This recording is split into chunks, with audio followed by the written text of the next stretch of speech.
Ya, Assalamualaikum warahmatullahi wabarakatuh. Selamat malam. Assalamualaikum warahmatullahi wabarakatuh. Selamat malam juga Pak Hans. Ya, hari ini podcast Pronus mendatangkan langsung foundernya untuk berbicara mengenai desain interior. Hmm, eh, ya, pembicara sebelumnya berhalangan hadir sehingga akan dijadwalkan ulang untuk berikutnya. Arsitek Pronus juga yang berasal dari Filipina. Oke, kita akan membahas mengenai desain interior ya, Mas Ehud. Saya panggilnya Mas, Bang, Cak. Apa panggilnya apa ini? Sebagai Mas saja ya, karena dari Iya, Semarang. baik Iya, Pak. oke. Saya akan mengajukan pertanyaan-pertanyaan. Kita akan santai ya, Iya Pak. ngopi-ngopi seperti orang ngopi-ngopi itu. Oke, ini Mas Ehud sebagai founder dari Pronus. Background dan pengalamannya apa sih sebenarnya? Sebelum terjun ke dunia interior ya kan? Gimana tuh Mas? Bisa ceritakan nggak Mas? Baik. Terima kasih atas waktunya Pak Hans. Mungkin saya share screen sebentar ya. Berikut adalah profil singkat dari Proyek Nusantara. Jadi kami adalah gabungan dari kontraktor interior, kontraktor sipil, arsitek, dan juga desainer interior. Ini adalah manajemen kami yang ada di Indonesia. Kemudian kami sudah ada di 18 kota saat ini. Kami ada di Sumatera, Jawa, Kalimantan, Sulawesi, Bali, Jogja, dan Jakarta, dan tempat-tempat lain di Indonesia. Ini adalah sosial media kami. Kami memiliki website di projectnusantara.com. Anda dapat mengunjunginya. Kami juga memiliki Facebook, Instagram, TikTok, LinkedIn, dan lain-lain. Bagi Anda yang sedang mencari inspirasi dan informasi tentang desain interior, kemudian pembangunan, Anda dapat mengunjungi sosial media kami. Saat ini kami memiliki 2 proyek yang sedang berjalan, yaitu 2 buah klinik.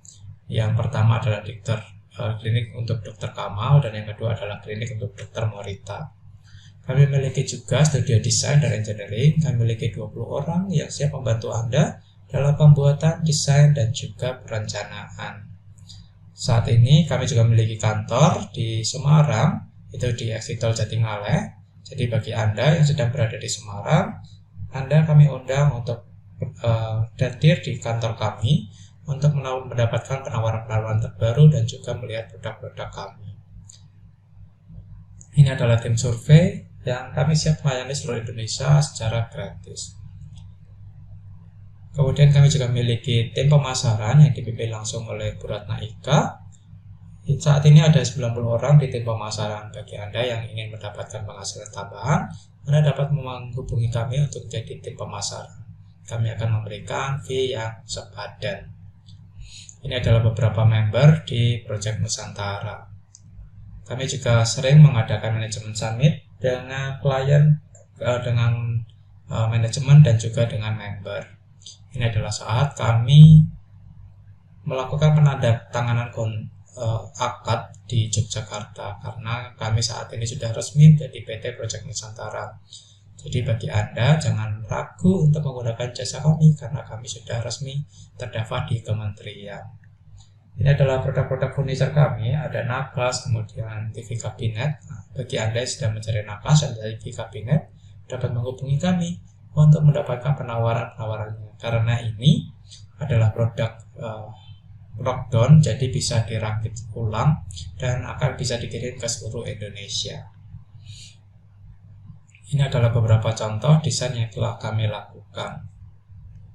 Dan kami juga memiliki tim manajemen konstruksi yang sedang melakukan seminar di minggu lalu.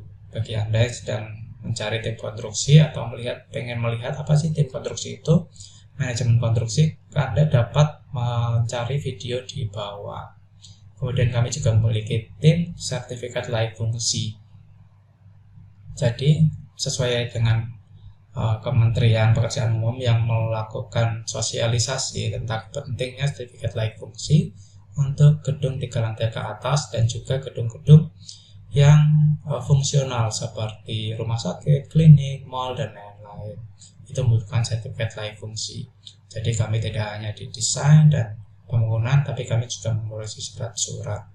Kemudian kami juga memiliki 2 buah produk. Yang pertama adalah membran dan yang kedua adalah kulit batu. Bagi Anda yang sedang mencari apa itu mencari produk kulit batu dan membran, dapat menghubungi manajemen kami.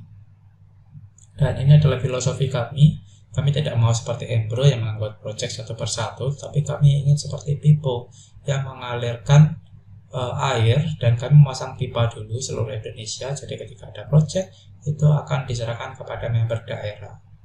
Dan begitulah profil singkat dari proyek Nusantara.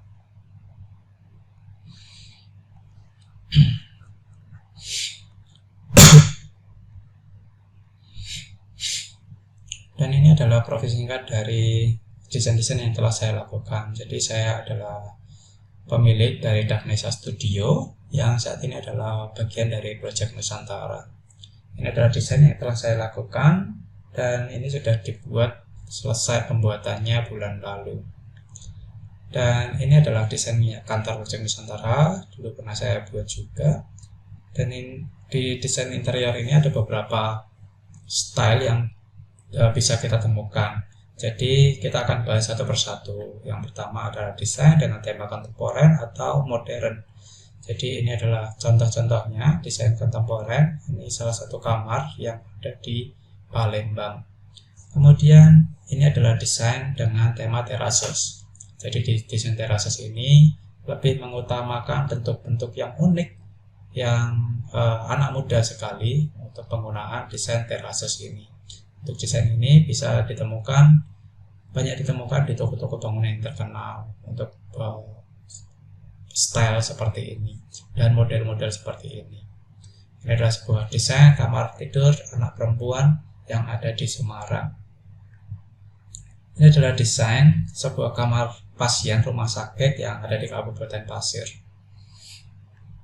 Dan ini adalah contoh untuk desain dengan tema klasik. Tema klasik ini lebih mengedepankan ukir-ukiran di kayu-kayu dan juga warna-warna brown, kemudian hijau, seperti itu. Dan ini adalah desain dengan tema future monochrome. Di future monochrome ini, seperti monochrome itu adalah hitam putih, tetapi kita tambahkan sedikit lampu dengan warna kebiruan. Jadi lebih mengedepankan tema-tema futuristik. Kami juga menggunakan shelf-shelf itu menggunakan kaca. Dan ini adalah sebuah desain dengan tema luxury. Jadi di luxury ini lebih ke klasik luxury. Jadi luxury itu tentang kemewahan. Jadi setiap orang yang masuk ke ruangan ini dapat merasakan kemewahan di ruangannya. Dan memang di desain interior itu memang mengedepankan kemewahan. Ini juga desain yang pernah saya lakukan, yaitu di desain klinik Dr. Morita. Ini adalah sebuah desain untuk sebuah kantor polisi. Ini adalah di area kantin atau kita sebut saja restoran.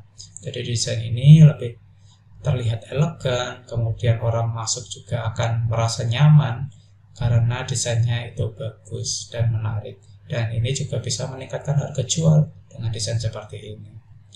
Dan ini adalah sebuah desain dengan tema misterius untuk seorang klien di Jakarta. Ini adalah desain dengan tema sabi.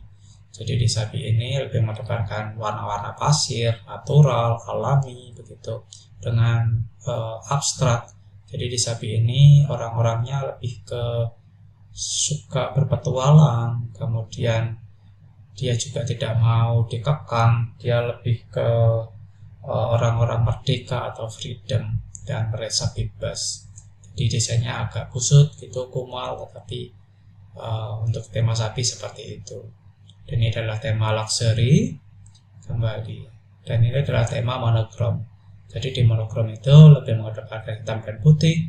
Ketika seorang memasuki ruangan, matanya itu tidak capek dengan warna-warna yang banyak. Jadi dia hanya hitam dan putih. Jadi lebih merasa nyaman di desain monochrome ini. Ini adalah desain dengan tema Dan ini adalah desain dengan tema rustic. Jadi rustic ini lebih mengedepankan warna-warna kayu dan juga brown dan merah. Dan ini adalah desain dengan tema nature, back to nature. Jadi ada burung-burung terbang di desainnya, kemudian ada pohon, ada kursi yang kita kelihatan jelek, tetapi ini sangat dihargai bagi para orang yang menyukai desain nature. Ini adalah desain dengan tema keanggunan, jadi kemewahan dan anggun dengan warna-warna ungu yang mencolok. Gitu. Jadi orang yang masuk ke dalam sini dapat menemukan kemewahannya. Dan ini adalah sebuah desain untuk seorang yang introvert. Jadi di saya sendiri ketika mendapatkan project itu saya akan menanyai kepribadiannya seperti apa. Jadi ketika orang yang introvert masuk ke ruangan ini dapat merasa nyaman karena ada banyak warna biru, dia percampuran antara dingin dan hangat di dalam ruangan jadi satu. Jadi orangnya akan merasa nyaman. Kami juga membuat patung-patung yang penyendiri seperti ini, seperti contohnya itu dengan warna-warna biru. Dan kami juga membuatkan desain untuk wall picture seperti ini. Dan sejurus kemudian saya juga selalu menanyakan apakah warna dominan dari desain yang kamu mau. Jadi ketika klien datang dengan warna kuning, saya akan coba untuk memberikan banyak aksen warna kuning di dalam desain. Jadi ketika dia memasuki ruangan, dia akan senang dengan warna-warna tersebut. Dan ini adalah sebuah contoh untuk desain dengan tema wow. Menarik sekali desain-desainnya Mas Ehud. Jadi desainer kepalanya berarti Mas Ehud dong ya di Pronus ya, Project Nusantara ya. Ya, untuk desainernya memang kami ada tim engineering dan dengan arsiteknya dari Filipina, saudara Jewel Pers atau kita biasa panggil Jia. Kemudian ada juga arsitek kita dari Pak Kafet Ali, gitu Pak. Oh, Kalau iya, saya lebih ke desain interiornya dari Project oke. Nusantara. Ya, menarik nih. Berarti kita membahas backgroundnya Mas Ehud ya sebagai chief designer lah kita anggap ya, Ya. di Project Nusantara. Gimana Mas? Sebelumnya memang sudah sebelumnya terjun di dunia desain interior itu bagaimana ceritanya? Ya. Yang tertarik di dunia itu?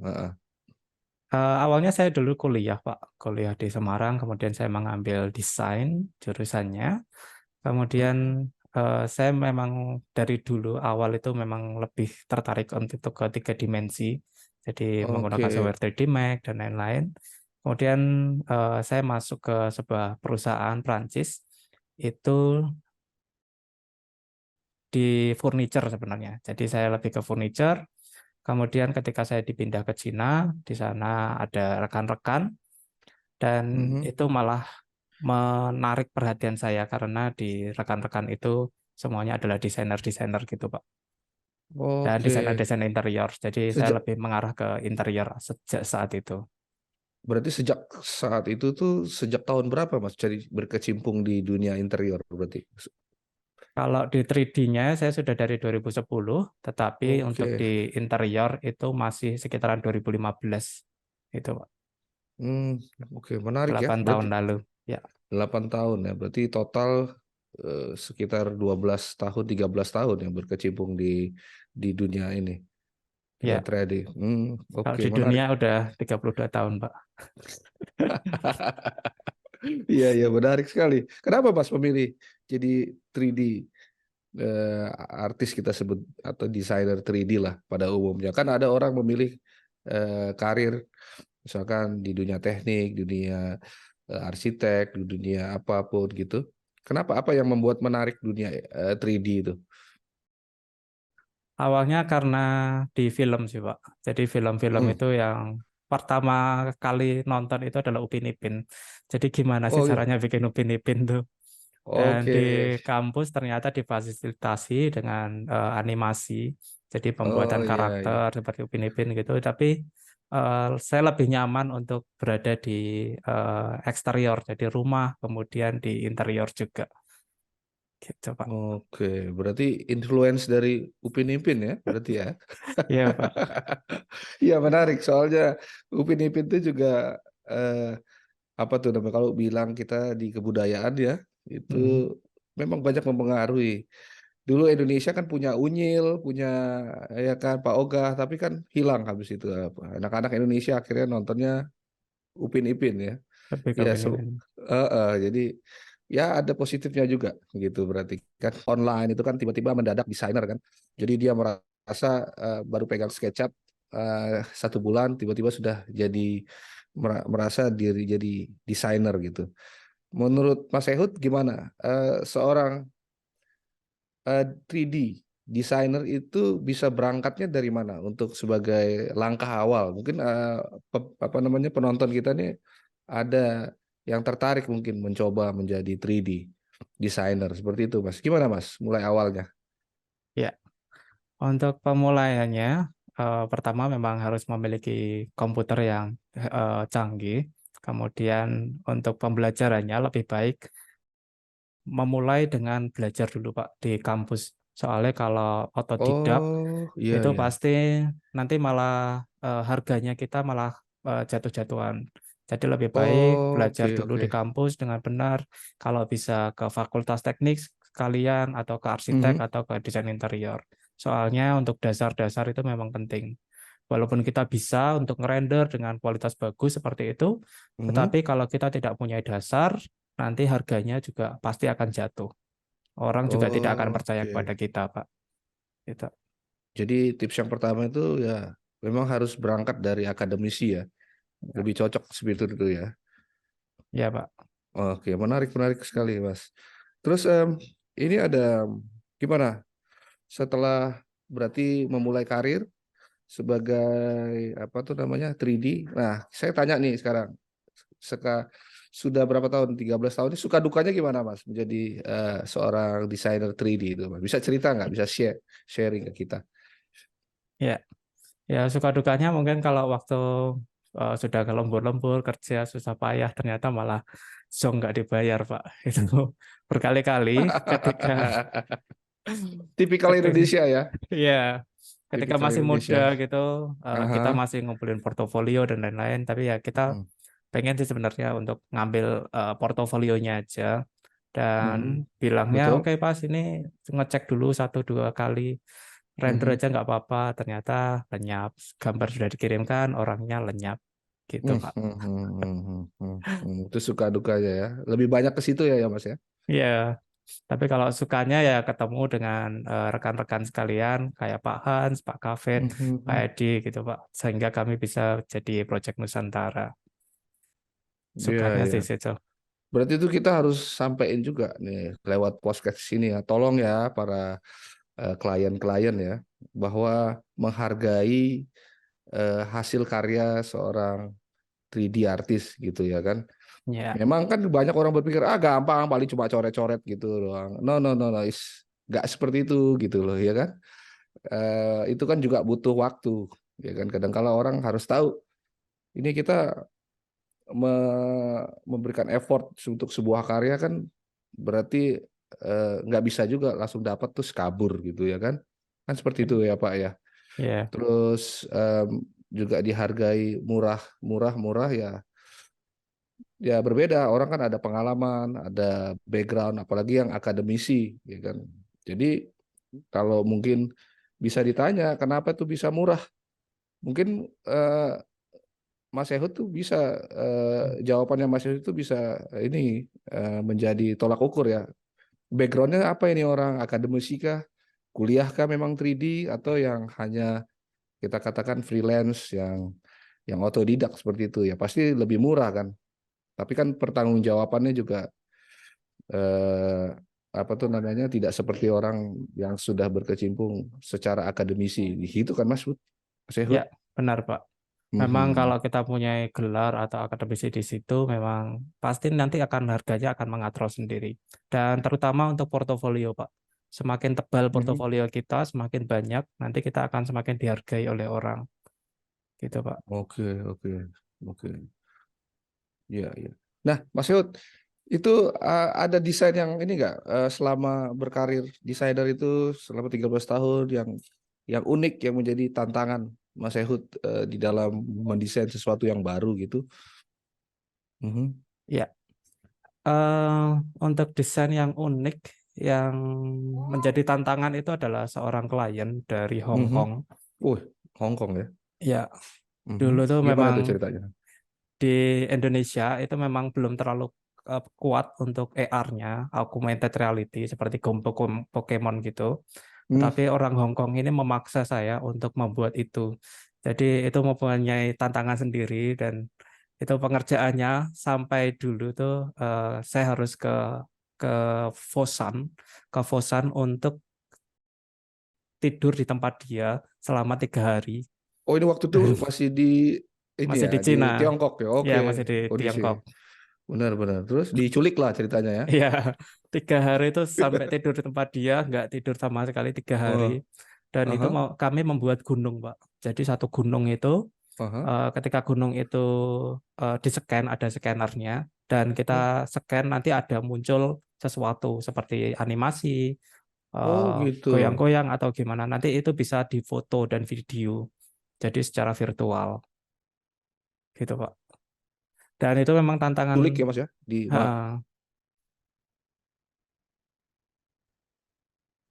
ya. Dan tantangan Oke, oke, terbesarnya di oke. situ, Berarti Pak. Mas akhirnya tapi selesai dong, jadi dong. Gunung Jadi itu itu, jadi. Jadi selama apa 3 hari. gunungnya Mas?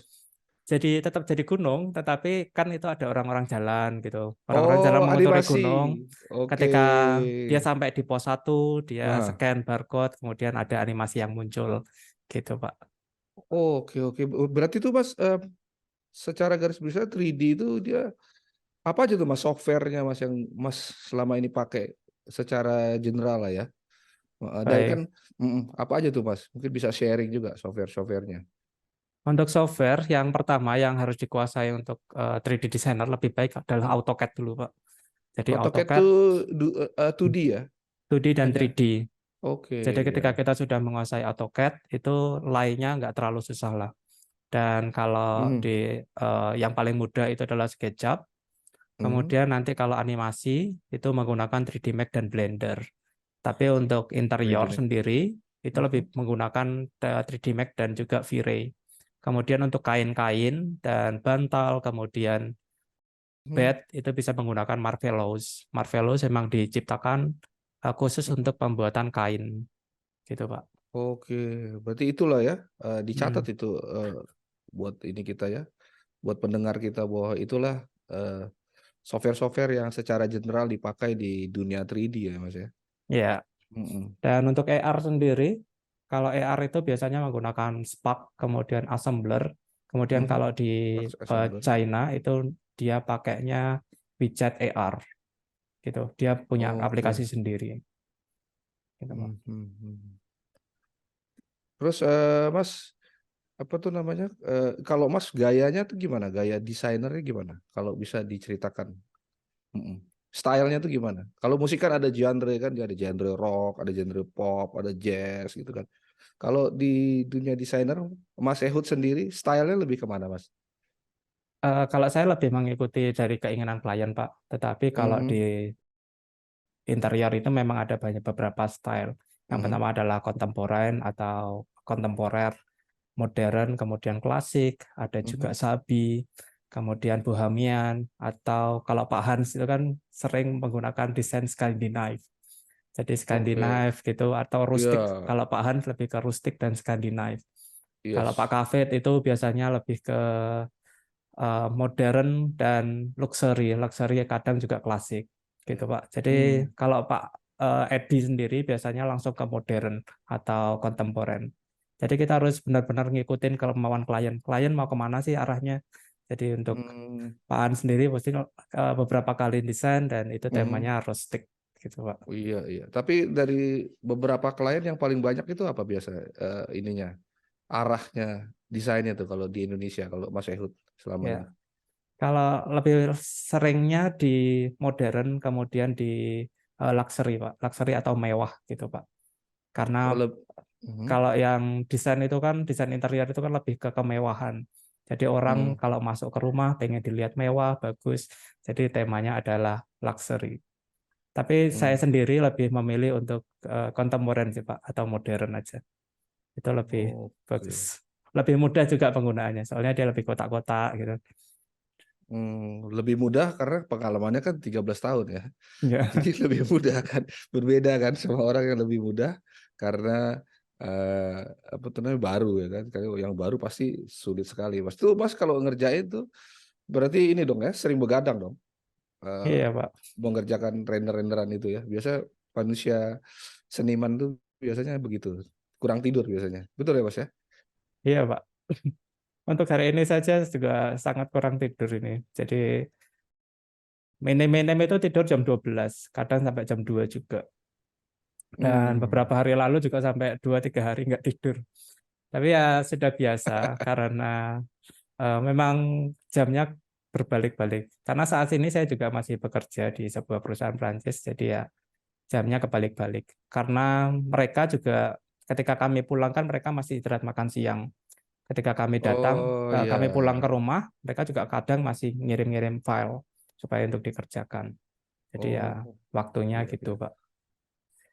Berarti itu sudah lama ya bekerja di perusahaan Perancis itu ya berarti ya, Mas Ehud Kalau ya. di perusahaannya dari 2012, Pak.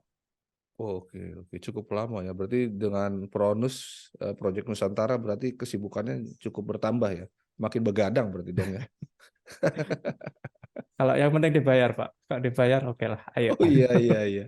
Nah, yang nggak bayar itu gimana tuh Mas? Enaknya diapain Mas? Biasanya diapain tuh Mas? Kalau Mas sebagai 3D designer? Kalau saya biasanya saya punya grup sendiri, jadi di desain Eh, interior, itu eh, seluruhnya adalah desainer interior. hmm. Kemudian kalau ada yang tidak bayar gitu, langsung saya masukkan ke list di Excel gitu, Pak. Jadi ini jangan Oh, pakai yang ini nggak bayar nih. Tak oh, blacklist, oh, blacklist, blacklist gitu. oh gitu. Berarti ini ya di grupnya desainer itu Hmm. di sharing dong ya, yang Iya, nggak Pak. bayar ya itu. Nama dan alamat alamat email, kemudian nomor telepon gitu di-share. Wah, Kemudian menarik tuh. biasanya kita juga kerjasama dengan desainer-desainer, kita masukkan ke aplikasi Get Kontak, Pak. Jadi kita blacklist lah orang ini gitu.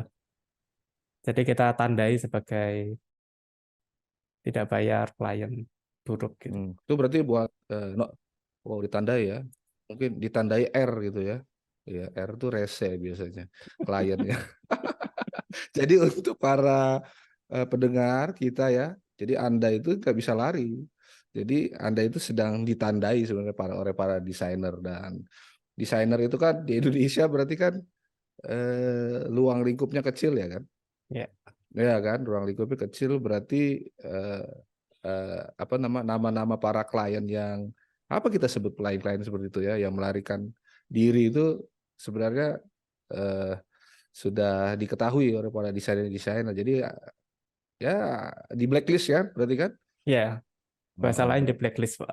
Iya, berarti Anda pendengar tuh kalau ada yang kabur, Anda tuh sedang di blacklist. Jadi jangan ya, jangan. Itu kan nggak seberapa juga sebenarnya kan? Iya, sebenarnya nggak Kan? seberapa tapi malah menghancurkan diri sendiri gitu, Pak. Iya, makanya Ada janganlah. beberapa yang sampai Wah, 15, 20 belum dibayar juga, Pak, sampai sekarang. juta. Iya. Wah, itu menarik ya. Memang di dunia seni maupun di dunia apa konstruksi memang ada banyak yang seperti itu ya. Eh, Mm-mm.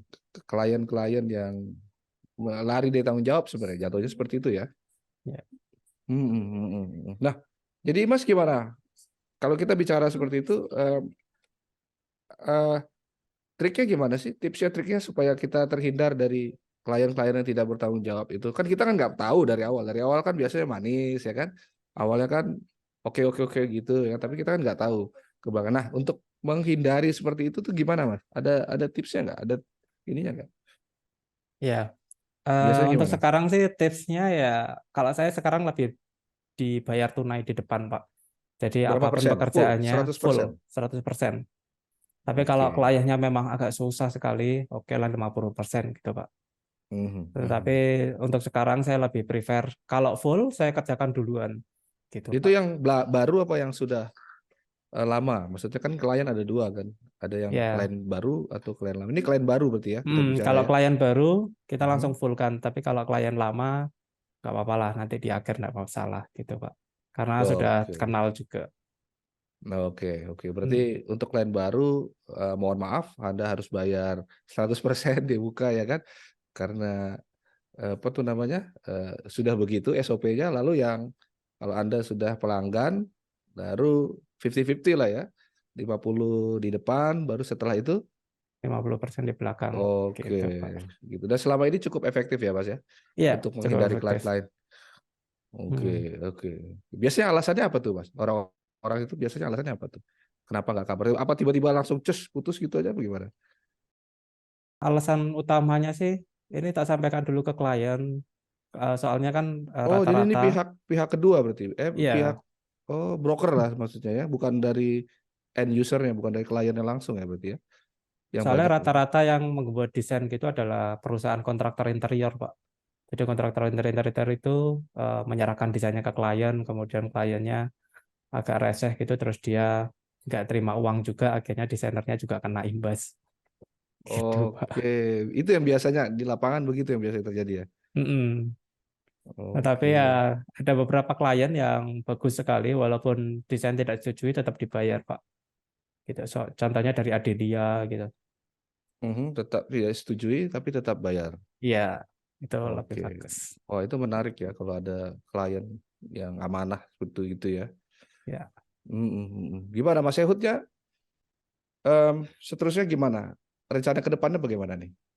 Untuk sebagai 3D designer, target lah kita long term-nya bagaimana? Impiannya apa ke depan?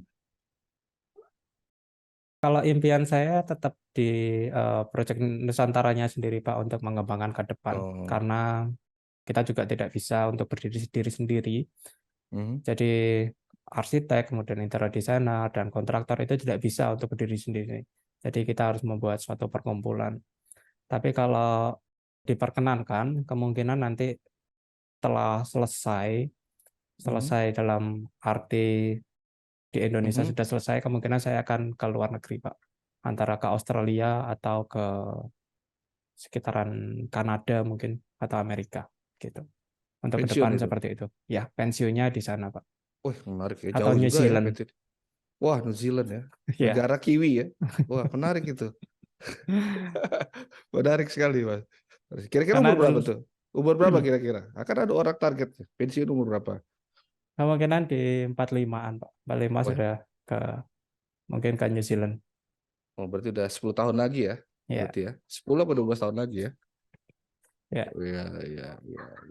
Menarik tuh. Berarti jangka panjang sudah ada rencananya. Nah, Hmm. sekarang untuk yang terakhir nih, Mas. Tipsnya apa nih, Mas, buat anak-anak muda yang sudah terjun di dunia desain 3D? Untuk Hmm, tips dan trik di dunia 3D, yang pertama pasti adalah portofolio. Jadi ya. kembangkan portofolio sebanyak mungkin. Kemudian teruslah belajar Mhm. karena software itu selalu berkembang. Nggak akan ada satu software pun yang dia tidak update. Ketika saya kemarin baru, karena saya selalu menggunakan SketchUp V-Ray mode 5, karena saya selalu menggunakan V-Ray Mhm. 5 dan sekarang muncul V-Ray 6 dan Mhm. kelabakan juga. Karena harus belajar lagi dari awal Ngejar karena terus ya. semuanya berubah total, Pak. Itu untuk 3D Max, kemudian V-Ray, Enscape juga baru dan Lumion juga baru. Ini baru 2023.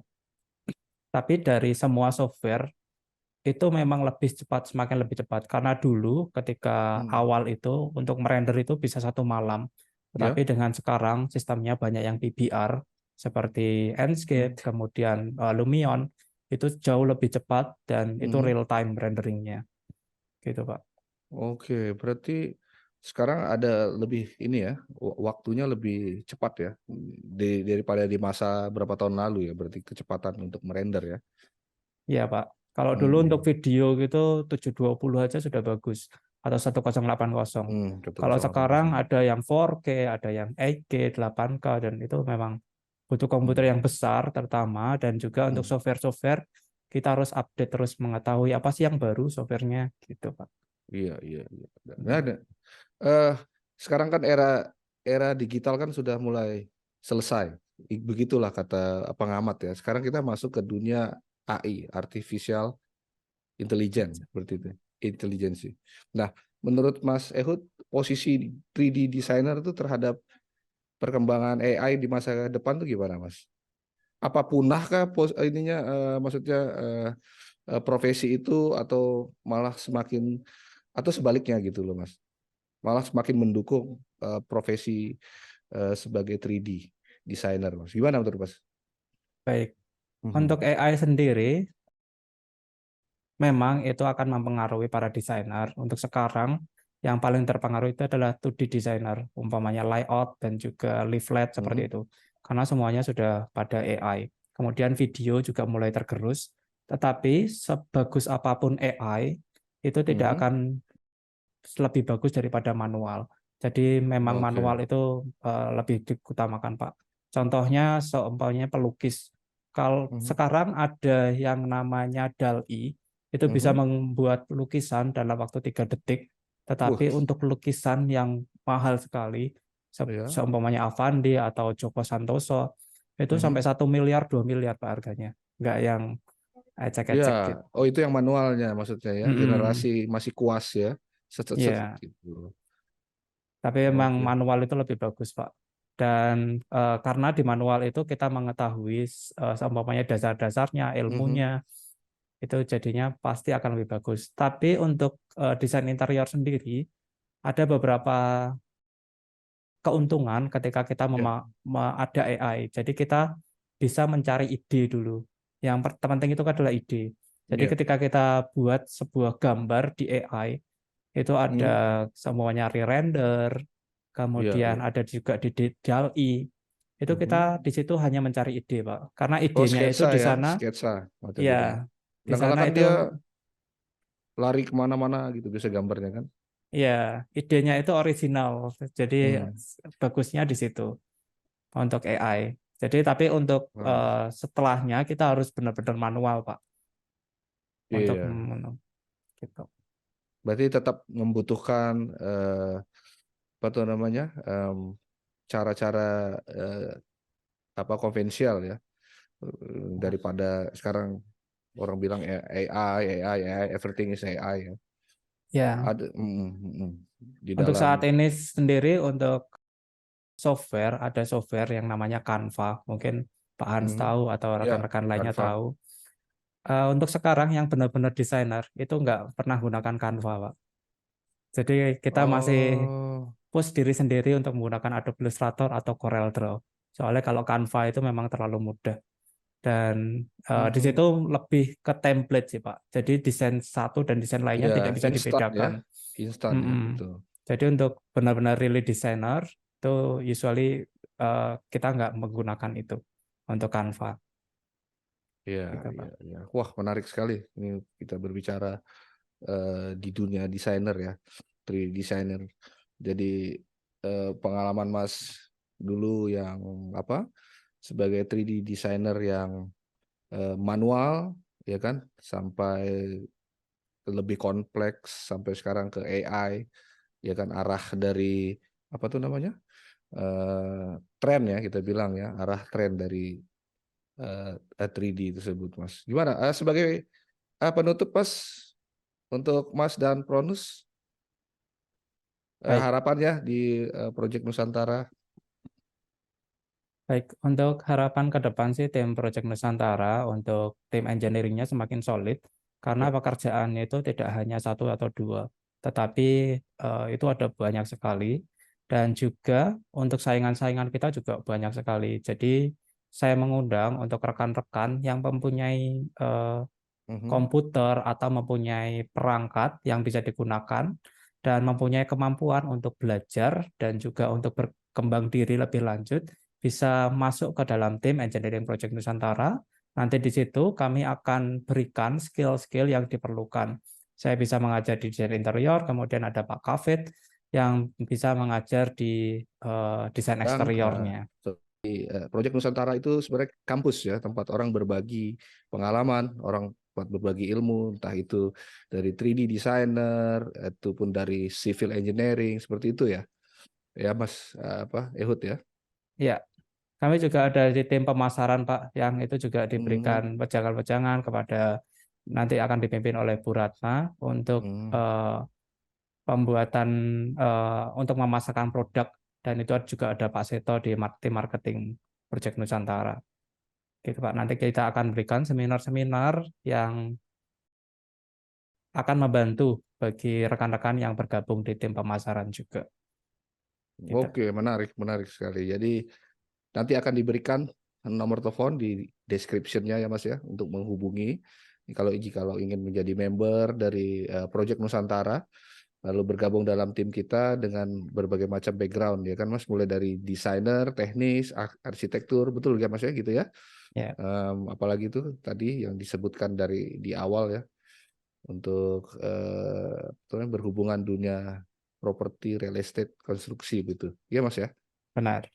Wah, oke.